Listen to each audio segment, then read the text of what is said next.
Bon, alors, seconde affaire donc.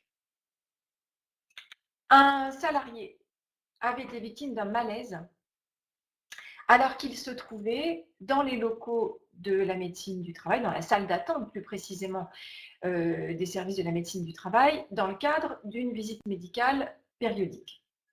Attention, détail qui a son importance, ce jour-là, le salarié ne travaillait pas. L'affaire ne nous le dit pas, l'arrêt ne nous le dit pas parce qu'il est extrêmement succinct, mais concrètement, ce salarié était en suspension de son contrat.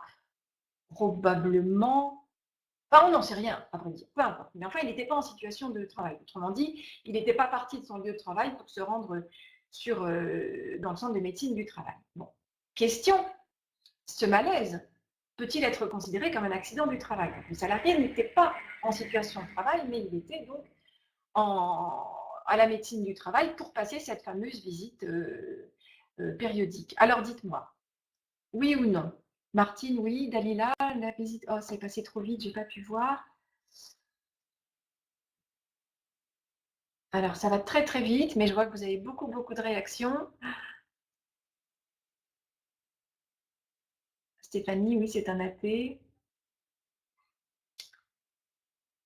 Oui, car la visite médicale est considérée comme temps de travail effectif. Alors, voyons la réponse. Effectivement, la réponse est oui. Pour la Cour de cassation, l'examen médical périodique est inhérent à l'exécution du contrat de travail et donc le malaise dont est victime le salarié, survenu donc dans les locaux de la médecine du travail, dans le cadre de visites médicales obligatoires, effectivement, doit être considéré comme un accident du travail. Sauf, attention, nous disent les juges, sauf si il est prouvé que le décès du salarié a une origine totalement étrangère au travail. Alors là, je ne vois pas trop comment, mais par exemple, allez, imaginons que dans les locaux de la médecine du travail, le salarié ait été agressé et que ce soit la raison de son malaise. Et encore, à voir si les juges auraient cette même position. Comment se fait-il que cette visite ait été prévue hors de travail? Ah, ben c'est les grands mystères de la vie quotidienne de l'entreprise, ou alors c'est la réalité de la vie d'entreprise. Concrètement, peut-être que la visite avait été prise depuis longtemps, enfin, le rendez-vous plutôt, et que quand bien même le salarié était absent, il s'y est rendu quand même. Peut-être que le salarié était encore en arrêt de travail ou en arrêt de travail pour maladie, allez savoir.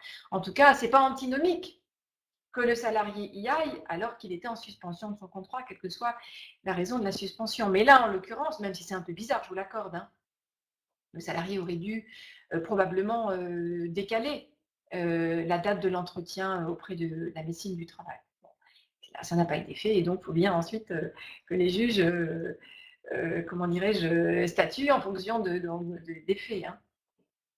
Alors, pourquoi une visite sur un jour non travaillé? Ben voilà, ça, c'est toute la richesse de la vraie vie.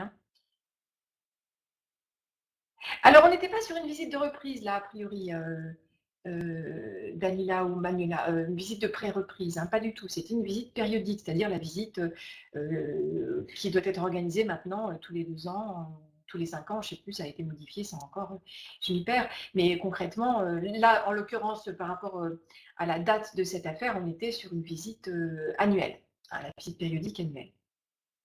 Voilà. Donc, effectivement, caractère professionnel du malaise survenu donc, dans les locaux de la médecine du travail, quand bien même le salarié était sur une suspension de son contrat.